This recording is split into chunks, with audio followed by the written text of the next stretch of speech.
a question? I had a question.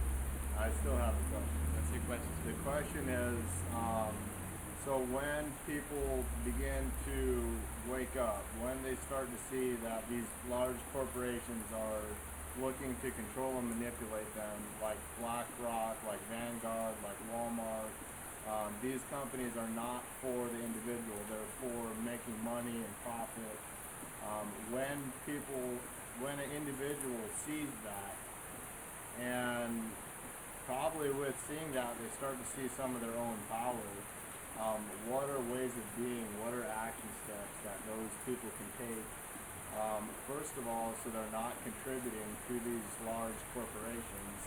And then second of all, so that they're actively creating a new paradigm, a new way of life for them as well as their children and their children's children.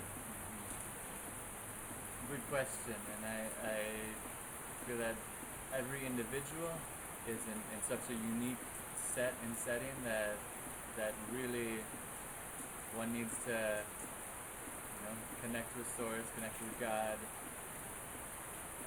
and ask that question. Like, what is it that I, in my unique position, can do? What's the most effective, most impactful thing that I can do? Of course, in addition to that, or aside from that, to me it's like grow your own food.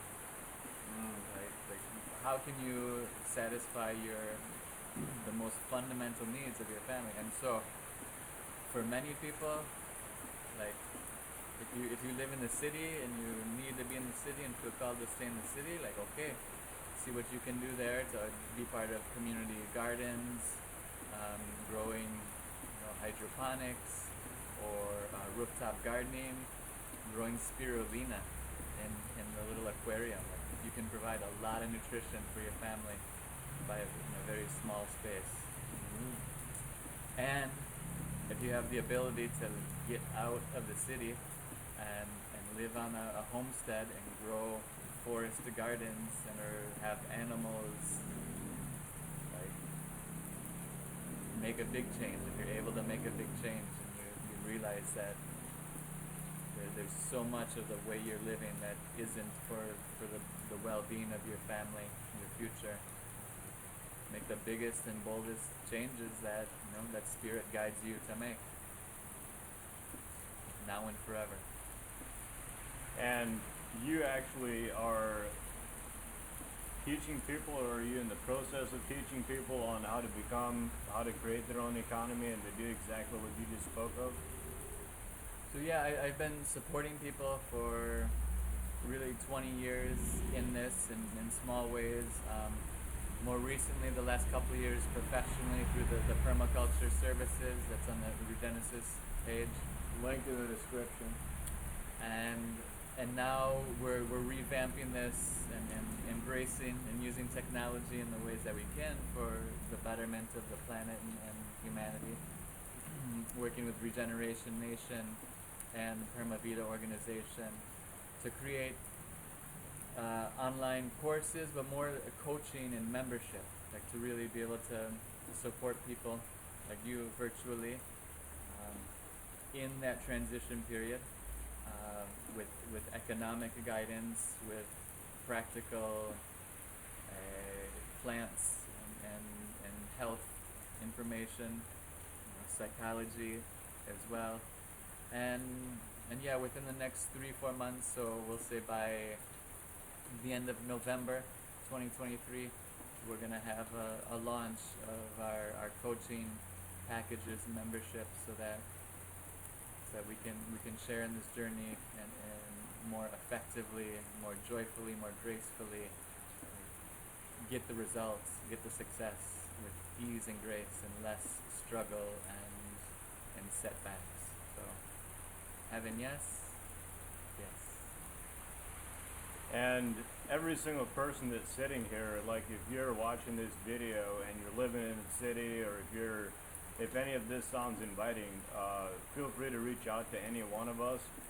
And because we are Travis and myself and Neil, we're all kind of in the same community, except, I mean, there's a couple kilometers between us, and we are the bridge for people that are inspired to, you know, if you have the desire to live in the jungle. So this is your invitation, and you can see that in the background. I mean, it's real, it's tangible.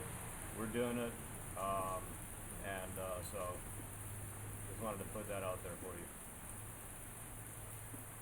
Beautiful. Any wrap this up or I got another question. good? I was hoping you would. What does a day in the life of Travis look like right now? That's a perfect question. So many years ago, studying positive psychology, this activity came to me of visualizing like the perfect life. You know, the only day we get to live is today. And so today, being the only day you're gonna live for the rest of your eternity, like what does today look like? And so recently, you know, and this changes throughout one's phases in life and seasons and that. Yes. But recently, been waking up about 4:30, starting with a brief meditation, might be 10 minutes, 20 minutes, just a little bit to get grounded and centered.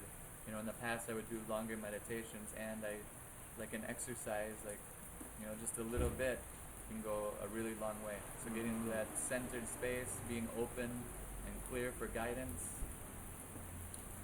And then as soon as the birds are up chirping, as soon as there's light coming out, I like to get up and get out and walk around the farm and begin, you know, connecting with the plants and nature and observing and feeling into, you know, what needs to be done and what's calling for support.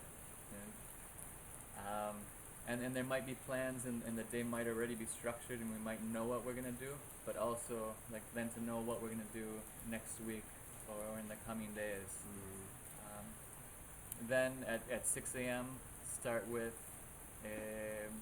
4 hours of good, healthy work, agroforestry, you know, shovel, machete, pickaxe, wheelbarrow, like tree pruning, saws, clippers. Like this is one of the beautiful things of the agroforestry. It's like so diverse, and it is our gym. Like we don't need a gym membership. Like our physical activity and wellness comes from tending the forest garden that feeds our family and provides building materials and firewood. And so right now the best, and I try to eat very little. You know, often at like 9 o'clock we'll take a break, and I'll usually do a moderate, medium smoothie, because I feel like I can work better and have better energy, like actually by eating less. And this ties in with the idea of intermittent fasting and right coming from a culture of overconsumption, where as a child and growing in high school, yeah, you need 3 meals a day. But once you get to adulthood, you know, in 30s, 40s, like metabolism slows, you actually have more energy and be more productive if you probably eat 1 or, you know, maybe 2 meals a day. A lot of people, and there's a lot of scientific evidence that suggests that 1 meal is really what's best for us. And so I'm shifting into that.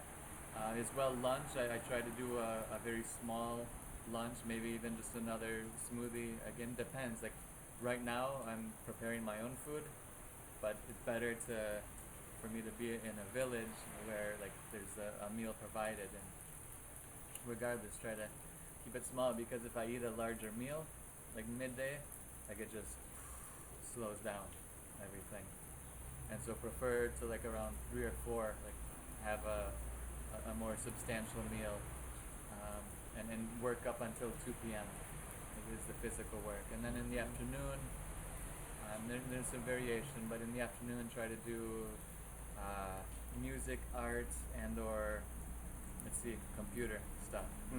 And I will share, because we're working now on this coaching thing, and we're spending a lot of time doing research and development of this offer and how to best serve the clients and our people we're relating with. I am, instead of doing all that forest gardening in the morning, I'm often doing some computer work. And so if I am going to do the computer work, like I'll get up and early in the morning, like go for a jog, just to get the blood flowing, 15, 20 minutes. Not looking to beat anyone in a competition, but just for my own wellness and clarity, do that, get the blood flowing. And yeah, afternoon, evening, good to share with family. I have a 4-year-old boy, and so if he's not, he's often with me, and it's great, and I love it when he's with me and with his little wheelbarrow and shovel with us.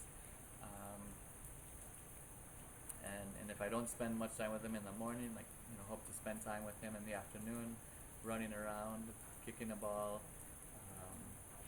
going to the waterfall, the river. And yeah, if you haven't yet made music during the day, it's a good time to take half an hour to share some music with friends and family. It's really very powerful. Again, the act of playing music instrument and singing, the frequency, the vibration of when we sing together and feel that resonance, like it heals cells, it restructures water, and many things probably that we can't measure. There is one study that shows that what eco villages, what communities succeed and which ones don't. And one of the biggest factors in success was villages and communities that made music together. And I believe it's just that act of coming into resonance and harmony and listening and being able to feed off and play and be in tune with one another. Yeah, what I just heard there is, like, in the old world we're taught to compete, and in the village what you just described is actually a co-creation and a harmonization of everyone being on the same page and making something beautiful together. So that's really incredible. And that's the new world that we're all moving into. It's happening, right it's now. real. Here we are. And yeah, so as I started early in the day, also like when it gets dark, like often, 7:30, 8, like getting into bed for rest. And so just being in those sort of a more natural cycle, more natural rhythm. Of course there are exceptions. Last night was up to midnight making music around the fire with some friends, and that was great. And I think the more in tune we are with nature, like the more rich our lives will be, and that includes the natural rhythms of sleep and rest. Yes. So, imagining that there's a 3-acre plot of land with tall, like, cow grass on it, just overgrown, like used to be a cattle field, and you, Travis, you now become steward of this 3-acre overgrown cow grass property. With your permaculture perspective, what's the first actions that you would take, and then what's like a 3-year vision you have for that land, as well as a 5-year, and then possibly a 10-year vision? So first action would be to visit the land and to make an offering, say a prayer, give gratitude, and ask for guidance in the stewardship of this land. And I would probably want to do that with friends and family, and not just make a small offering, but make like maybe a full day or several hours like dedicated to this. Because it's more fun alone. It's more fun together than alone. And after that, like observation, like so in doing a site analysis, looking at where is the sun coming up, and these are things that for me is very easy because I do this professionally and I've been doing it for going on 20 years. So to really like feel the land and to see like what will be the best strategy to move forward. You know, seeing the big picture and the soil and seeing if the soil is healthy, if it needs to be rebuilt, getting those in. From there, then I would review my the free webinar I have up on my YouTube page for Genesis Permaculture Costa Rica. Watch that webinar series. Is that a video people can access on YouTube? It's actually I think a series of 6 or 7 short videos Okay. that have links to documents that explain the things in further detail. Is that something we can put in the description? You better. Amazing. So check the description for a direct link to those videos. Also, I believe it's I think the first thing on the Permavida Regenesis webpage. Okay. There's a direct link to that, and yeah. So and again, so looking at that piece of land, it would be well, what's the great intention here? Like becoming very clear on what it is we want to create and what the land wants to create. Is it meant to just be reforested?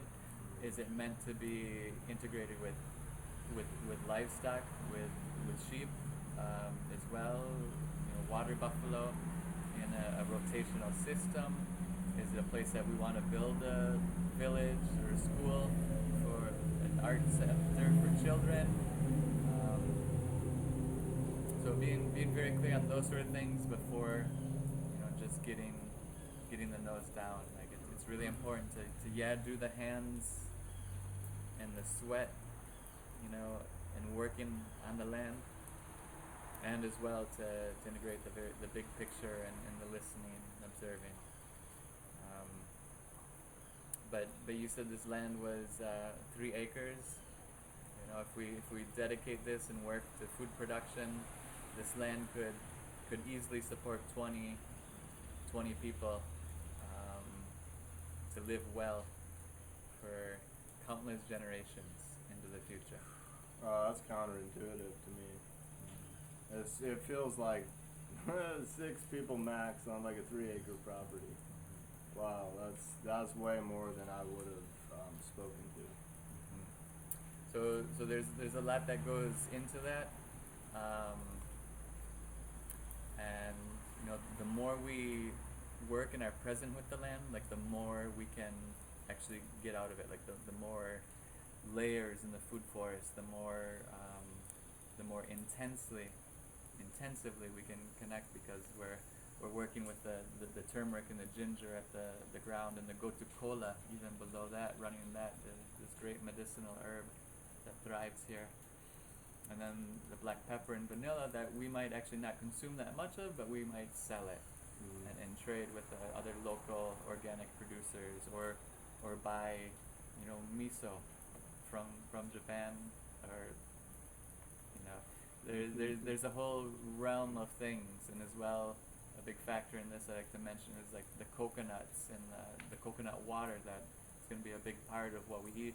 These things take at least 8-12 years before they're really producing, and so there's a transition period. You know, we can't put 20 people on the land in the first couple years and expect it to support us. Right. And I just want to point to like the caliber and the quality of the information that Travis, that you have the resource of right at your fingertips in the description below. Like Neil was saying, I had the same thought in my mind, is like 3 acres and feeding 20 people. Like that, to me, that sounds illogical, but you're listening to a guy that says that that's possible. So if you want to create abundance, Travis is a very amazing resource, and make sure that you check out his information in the link below.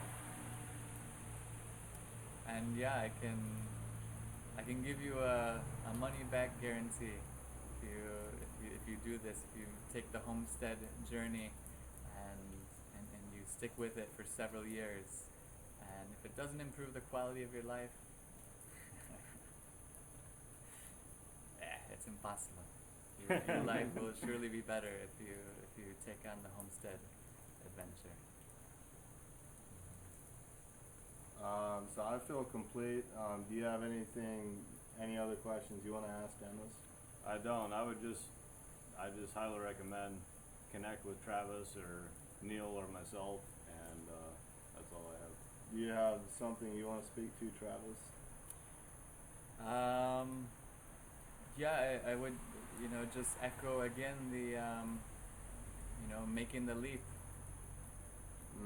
Although you might not know how it's gonna unfold, like if your inner guidance, the voice of God, is telling you to go for it, like go for it. The only regret one could have in life is like not doing the things that we felt really we wanted to do. There are others, who have led through the journey. Like we're all standing on the shoulders of giants, and we're in this life like to live courageously, to live beautifully, to live bigger, and than in ways that we thought were never possible. So open up to new possibilities, to the infinity, and like I say, now and forever. I love you. Peace. And that's the